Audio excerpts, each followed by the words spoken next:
Bonjour, c'est Thierry. Alors, je vais vous faire une rapide vidéo sur un trade entre guillemets foireux que j'ai pris et que j'ai récupéré parce que je l'ai pris pour une certaine raison et je l'ai pris dans certaines conditions qui sont pas les conditions qu'on lit dans 90% des conseils. Et donc, je voulais vous partager ça avec vous. Vous en ferez ce que vous voulez.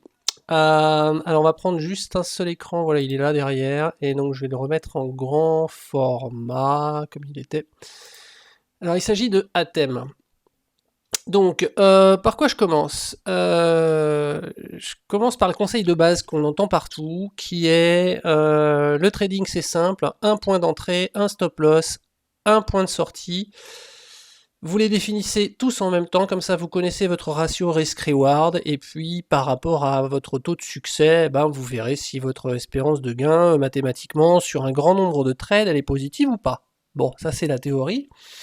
Le problème avec la théorie, c'est connaître son taux de succès, même passé, ne présage jamais de votre taux de succès à l'avenir. Et puis, il faudrait connaître le taux de succès de chaque trade à l'avance, c'est-à-dire un petit peu, on a l'impression d'être au poker, on vous dit, bah voilà, si vous avez une petite paire comment pré-flop, vous avez une chance sur 6 de toucher un brelan au flop. Ça, c'est super, vous connaissez vos probabilités mathématiques parfaitement dans un univers qui ne change jamais. Cette probabilité est fixe, c'est la même. En bourse, c'est absolument pas vrai. Vous saurez jamais à l'avance quelle est la probabilité de succès de votre trade au moment où vous y entrez, parce que vous avez fixé un stop loss, un objectif et un point d'entrée. Vous n'en savez strictement rien. Tout ce que vous pouvez faire, c'est estimer à peu près à la louche, bon, par votre expérience des marchés, etc. Vous le sentez comme ça, vous allez moyenner sur un certain nombre de trades passés. Encore une fois, bon, c'est pas forcément une vérité absolue comme dans d'autres entre guillemets jeux, vous voyez, où on n'a pas toute l'information. Donc moi par rapport à ça, je suis très humble et je me dis bah c'est simple, hein, moi quand je sais pas quel est exactement ce que va faire le marché ou quelle est la force de ma main, je vais quand même pas aller all-in et mettre tous mes jetons contre mon adversaire. Parce que les gens qui font ça, bon, soit ils gagnent un peu, soit surtout ils perdent tout le tournoi en une seule main. Et donc moi j'ai horreur de perdre tout et de perdre mon trade. Perdre mon trade, ça veut dire quoi? Ça veut dire bah, rentrer, mettre tous mes jetons dans un niveau d'entrée, et puis bah, être obligé de mettre un stop loss pas trop loin dessous pour respecter mes critères de risque maximum par rapport à la taille de mon portefeuille et bah, de me faire couper assez régulièrement dès que les conditions de marché ne sont pas relativement calmes, mais où il y a pas mal de turbulences.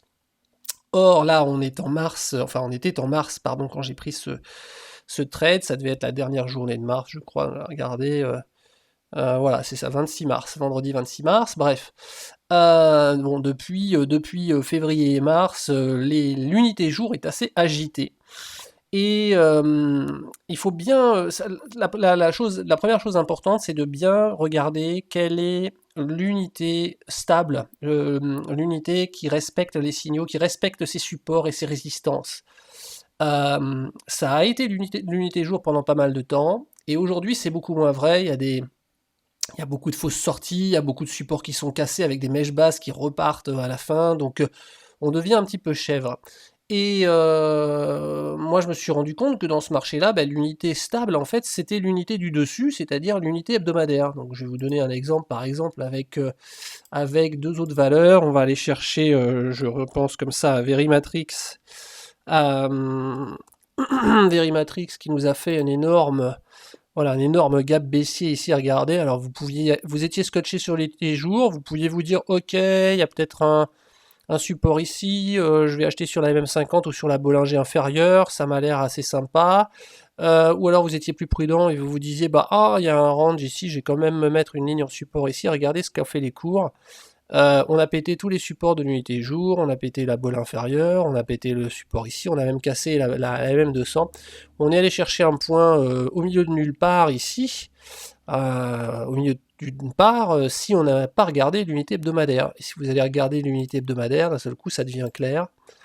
Le milieu de nulle part, en fait, c'est la MM200 et la MM150 exponentielle qui passaient au même endroit sur l'unité hebdo. Vous voyez qu'elle a joué le rôle de support déjà précédemment. ici notre MM200, voilà, donc là, ben, à nouveau, on est allé la chercher, on s'est arrêté vraiment à un trait de crayon de la MM200, puis on est reparti à la hausse. Bon. Je pourrais vous donner plein d'autres exemples là-dessus. Il y avait également, par exemple, Implanet, où si vous restez sur l'unité hebdomadaire, vous voyez à ce moment-là que les supports hebdomadaires tiennent. Alors, il y a 2 semaines, on va faire abstraction de ces deux bougies-là, et vous voyez qu'on était dans un triangle, en fait. On était dans un triangle qui reliait en résistance les mèches hautes, et puis les supports ici, les différents points bas, de façon très régulière, le support étant en plus parallèle à la MM200, la MM20, pardonnez-moi. Et donc moi, qu'est-ce que j'ai fait là-dessus? En général, je faisais de l'unité hebdo, c'est-à-dire que je profitais de ce triangle pour faire des allers-retours entre les points bas et les points hauts, alors que si vous étiez sur l'unité jour, vous souffriez plus. Vous aviez une espèce de range horizontale comme ça, mais qui était toujours testée, il y avait des faux départs à la hausse qui étaient écrasés. Vous voyez, donc les gens qui ont essayé de prendre des achats en sortie comme ça sans prendre très très vite leurs bénéfices, en fait, se refaisaient écraser derrière. Enfin, c'était quand même beaucoup plus difficile de le prendre. Donc quand vous avez fait ce constat que finalement c'est l'unité hebdomadaire dont les supports fonctionnent bien, eh bien moi ce que je fais c'est que je prends 2 lignes d'entrée, je me prends deux lignes de défense. Je prends la première ligne de défense et d'entrée sur l'unité jour, et puis je prends la deuxième ligne d'entrée sur l'unité hebdomadaire, et je mets un stop loss, ensuite je définis mon stop loss en dessous de ce deuxième niveau. Et voilà, ça change absolument tout. Je vous explique pourquoi, en vous expliquant aussi le petit truc, moi, qui m'a fait rentrer sur la première ligne. Alors sur la première ligne, je suis rentré, retenez-le, parce que la Bollinger sans période que vous voyez ici est à peu près horizontale et à plat. Elle est presque en range en fait, donc je suis rentré sur le niveau du plat de la Bollinger sans période ici. Moi je la mets sur l'unité de temps que je trade, et donc on a un très bel horizontal ici sur 15,40, je sais plus si je suis rentré à 15,30 ou 15,40, bon. Je suis rentré à ce niveau-là, et là-dessus, si j'étais rentré en une seule fois, il est clair que j'avais toutes les chances de me faire stopper très vite derrière, d'autant qu'en plus ça s'est pas fait ce mouvement en une minute. Si je vais sur le 30 minutes, je pense que ça suffit. Voilà, regardez la bougie 30 minutes ici. Vous êtes tombé à quelque chose comme 15-20, et ensuite on est quand même remonté à un moment, il faudrait que j'aille sur le 5 minutes, enfin on est remonté à un moment, on a hésité, ça a un peu fait le Titanic, vous voyez. On a commencé à plonger, et il y a eu un moment de grâce, comme ça on est remonté sur 15,60. Et si vous regardez en unité jour, les 15,60, c'est justement la ligne de flottaison ici de la Bollinger sans période. Donc pendant 10-15 minutes, les passagers espèrent que le Titanic ne va pas sombrer encore plus. Ils essayent de retenir le navire, sans doute. Et finalement, on s'enfonce. Et donc là, quand on s'enfonce, si vous n'avez pas la Bollinger sans période pour vous aider, bon, en général, là, c'est la capitulation, c'est plein de stop-loss qui sortent, etc. Et si vous avez mis tous vos œufs dans le même panier, que ce soit ici, que ce soit là, etc., vous prenez votre perte, hein, puisque les trades sont indépendants, un niveau d'entrée, un stop-loss, une sortie, vous prenez votre perte, et puis voilà, on n'y pense plus. On verra bien au trade suivant, et puis de cette façon-là, les petites pertes s'accumulent en fait, et puis avec un taux d'échec qui est finalement pas si bas que ça, et puis ça grève un peu le résultat, ou même pas mal le résultat. Donc moi j'ai horreur en fait de rentrer en une seule fois quand les marchés sont un peu agités comme ça. Par contre, ce que je sais, c'est que je sais pourquoi je suis rentré sur cette ligne. Je suis rentré sur cette ligne parce que la Bollinger sans période est horizontale, et qu'en général, dans les probabilités, eh bien, il y a une force de rappel. C'est la même chose qui se passe quand, dans les Bollinger 20 périodes, votre bougie est entièrement hors des Bollinger. Et il y a une force de rappel, et dans les 2, 3, 4 bougies suivantes, on réintègre les Bollinger 20 périodes, parce que c'est le principe même de la Bollinger, on passe l'essentiel du temps dans les Bollinger et pas hors des Bollinger. Donc, moi, mon constat après 20 ans de trading sur des dizaines d'indices, d'actions et tout, c'est que souvent, quand on a une Bollinger assez large et horizontale, et qu'on s'entête à aller la casser, il y a une force de rappel et on remonte. Fort de ça, je suis allé regarder sur l'unité hebdomadaire, et je me suis dit, tiens, on va la refaire à la Verimatrix, et moi je vais me reprendre une partie de la position ici sur la MM200. Voilà. Donc ça fait baisser le PRU, mais ça je me le suis dit dès le départ en examinant le tracé. Donc ça fait baisser le PRU, et au lieu d'être en perte là, on gère la taille de sa position afin d'assumer une perte raisonnable, même en ayant un stop loss en dessous. Alors moi, c'était des 13,81, là, vous voyez, c'était en dessous de ma ligne de niveau qui est ici. Donc je ne trade pas, je ne sais pas trader, moi, je ne sais pas mettre 50% de mon portefeuille dans une ligne, you only live once, on verra bien, parce que ce genre de truc, je ne verrai même pas comment m'en sortir quand je vois d'un seul coup que ça perd 10%. Donc je gère de petites lignes. Mais par contre, mon taux de succès est très important. Mon taux de succès est très important parce que je lâche pas l'affaire en une fois avec un stop loss. J'ai 2 niveaux d'entrée en général. Et vous voyez ici, bah, ça a très bien fonctionné. Donc j'ai pu baisser le PRU en rentrant ici sur l'unité hebdomadaire. Et puis après, j'ai été patient. Et j'ai attendu, je me suis dit, ok, très bien, psychologiquement, je vais me déterminer un stop loss en dessous de cette ligne-là, parce que là, je vois que j'ai quand même, effectivement, le MA 150 qui passe, j'ai ma ligne de niveau, j'ai défini les choses, si on casse, si on continue d'avoir une troisième bougie rouge, vraiment baissière ici en hebdo, bon, je vais pas me mettre en face du train, mais je vais définir la taille de ma ligne au départ pour assumer un stop loss, comment dirais-je, censé, mais en dessous de ma deuxième ligne d'entrée et pas de la première. D'accord. Et ce qui se passe, c'est que, vous voyez, on n'a pas attendu longtemps, finalement, hein, j'ai attendu 5 jours, et au bout de 5 jours, là, je suis ressorti à 15,80. Alors je suis ressorti de l'ensemble de la ligne, ça veut pas dire que ça va pas aller plus haut, mais bon, récupérer un trade qui était perdant, ce que j'appelle un trade entre guillemets foireux, parce que moi ce que j'espérais c'est que on allait prendre la bol 100, voire descendre un petit peu en dessous, et puis rebondir rapidement, vous voyez, vers le MA15 et la MM200 ici. Bon, ça s'est pas passé comme ça, la correction était beaucoup plus sévère que ce que j'envisageais, parce que les résultats étaient pas terribles, etc. Puis ici, alors ça c'était vraiment le désespoir, hein.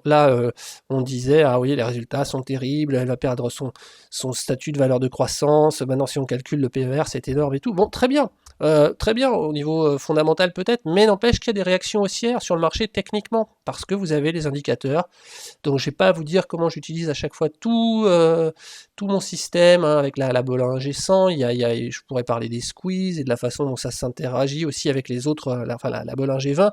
Tout ça, j'en parle de toute façon dans mon webinaire, hein, sur mon système de trading et mon environnement, donc ça dure plus de 4 heures, je peux pas résumer ça en une ou deux vidéos, et puis ça servira à rien que j'ai fait un webinaire, mais ce truc-là, en tout cas, voilà, je vous le partage, les bols 100, il y a souvent une force de rappel, et si je rentre donc en une seule fois avec un stop loss et un objectif, bah, la plupart du temps je me fais couper. Alors c'est une règle qui a du sens quand on débute, parce que quand on débute il faut pas faire compliqué, mais si vous voulez prendre un petit peu de champ quand même par rapport à ce qu'on répète comme une mantra, si vous voulez progresser dans la flexibilité que vous avez par rapport à divers marchés sur le trading, eh bien, considérez peut-être cette possibilité de rentrer non pas en une seule fois, mais en 2 fois, d'avoir 2 lignes de support pour l'entrée, quitte à réduire un petit peu la taille de votre ligne pour surtout, par contre, là, respecter toujours un ratio qui est le plus important, qui est le risque maximal, la perte maximale que vous allez prendre par rapport à la taille de votre portefeuille. Ça, par contre, je n'y déroge jamais. Voilà. Et puis, bah voilà, là, mon trade qui aurait pu être perdant, en fait, est devenu gagnant. Voilà, je suis sorti, j'ai fait une deuxième entrée qui m'a permis d'abord de baisser le PRU ici, je suis rentré à 60% à peu près ici, 40% par là, et bah maintenant je sors de l'ensemble à 15,80, donc bah, ma foi, bah, je suis très content. Je voulais vous montrer donc cet exemple de trade qui passe par une phase un peu, ouais, qui pourrait être de désespoir ou de oh bah voilà, ok, je jette l'éponge, allez, j'abandonne, je lâche le truc, je prends ma perte. Non, il faut être lucide, il faut comprendre ce qu'on fait. Si vous savez pas ce que vous faites et que vous allez dans la moyenne à la baisse désespéré, là non, c'est mauvais, vous coupez, il faut prendre sa perte. Mais si vous avez un plan de trading avec 2 entrées qui sont justifiées par 2 unités de temps, par 2 supports bien identifiés, que vous savez ce que vous faites, bah écoutez, il faut essayer de tenir, il faut se battre. Hein, il faut se battre, hein, tout le monde veut gagner de l'argent en bourse, donc si vous coupez là, c'est que quelqu'un en a gagné, et inversement, hein, si vous arrivez à tenir la pression, eh bien c'est que vous avez gagné, et au fur et à mesure, c'est comme ça qu'on progresse. Voilà, donc bah, j'espère que cette petite vidéo vous a été utile. Donc en résumé, rappelez-vous, les Bollinger sans période, toujours utile de les avoir sur son radar, quand elles sont plates comme ça, les excès baissiers sont souvent rattrapés. Et puis, bah, considérez la possibilité de rentrer sur 2 niveaux. Parfois, ça vous évitera de perdre en fait, hein, tout simplement. Alors oui, vous aurez une ligne plus petite parce que le stop loss sera placé plus loin, mais je préfère gagner sur une petite ligne que perdre sur une grosse. Hein, voilà, parce que là c'était un petit peu l'alternative. Je vous souhaite d'excellents trades.